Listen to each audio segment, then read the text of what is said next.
Good morning student. আজকে আমরা পড়ব অগাস্কোতের পজিটিভিজম। অগাস্কোত একজন সমাজবিজ্ঞানী, ফরাসি সমাজবিজ্ঞানী।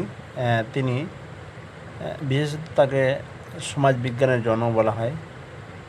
তিনি প্রথম সমাজকে বৈজ্ঞানিক দৃষ্টিভঙ্গিতে ব্যাখ্যা করার উদ্দেশ্যে সমাজবিজ্ঞান বা সোশ্যোলজি শব্দটি ব্যবহার করেন এবং প্রত্যক্ষবাদ বা পজিটিভিজম তত্ত্বের অবতারণ করেন।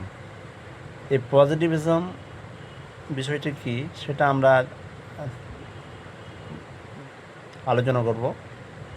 পজিটিভিজম বা প্রত্যক্ষবাদ কি? প্রত্যক্ষবাদ হলো এমন একটি বৈজ্ঞানিক দৃষ্টিভঙ্গি ও দার্শনিক পন্থাসূত্র যা মনে করে যে প্রকৃতি ও নির্ভরযোগ্য জ্ঞান কেবল পর্যবেক্ষণ বা পরীক্ষা নিরীক্ষা ও তথ্য প্রমাণের মাধ্যমে অর্জন করা সম্ভব।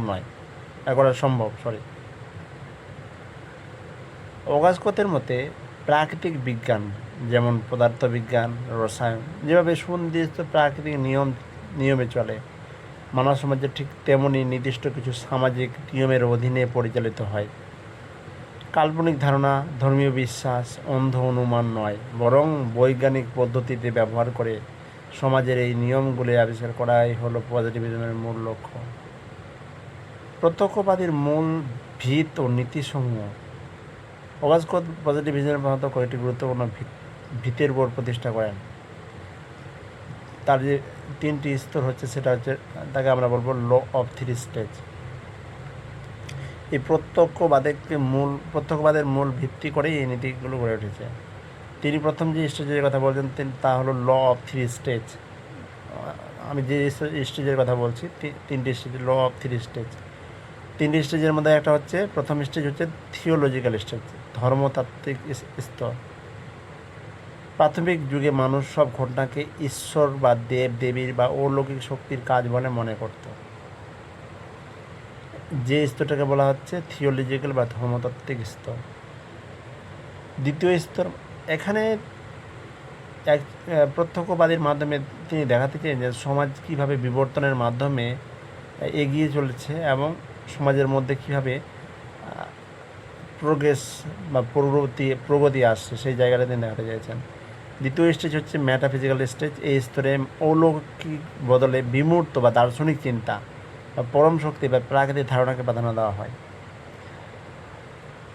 ধর্মতাত্ত্বিক স্তরে যদি আমরা উদাহরণস্বরূপ দেখি, তাহলে আমরা এখানে যে কোনো ঘটনাকে ঈশ্বরের বা দেবদেবীর শক্তি বলে মনে করা হতো।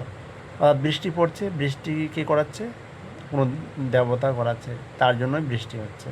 অর্থাৎ এই স্তরে প্রত্যেকটি ঘটনা কে করাচ্ছে? দেবতা, দেবদেবীর বা অলৌকিক শক্তির দ্বারা হচ্ছে। এই জন্য এই স্তরকে ধর্মতাত্ত্বিক স্তর বলা হচ্ছে। অধিশাস্ত্র স্তর হচ্ছে মেটাফিজিক্যাল স্তর। এখানে এই স্তরে অলৌকিক বদলে বিমূর্ত দার্শনিক চিন্তা বা পরম শক্তি বা প্রাকৃতিক ধারণাকে প্রাধান্য দেওয়া হয়। অর্থাৎ প্রকৃতি চাইছে বলে এ ধরনের বৃষ্টিপাত ঘটছে। কিন্তু লাস্ট স্টেজে তিনি বলছেন, যে স্টেজের কথা তিনি বলছেন, এই স্টেজের নাম হচ্ছে প্রত্যক্ষবাচক বা বৈজ্ঞানিক স্টেজ। যে স্টেজের কথা বলছেন পজিটিভ বা সায়েন্টিফিক স্টেজ।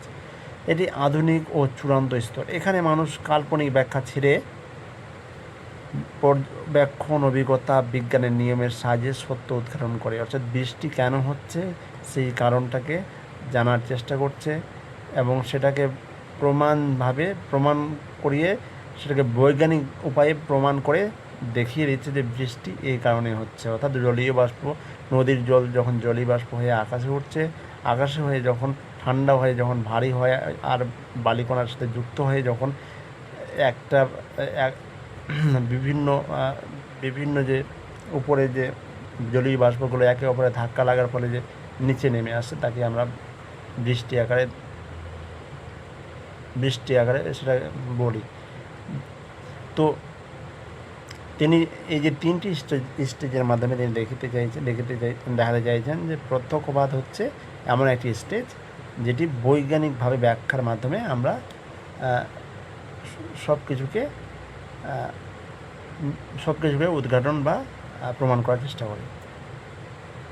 তো আজকের বিষয়টি আমরা জানলাম অগাস্কোতের পজিটিভিজম বা প্রত্যক্ষবাদ। Thank you.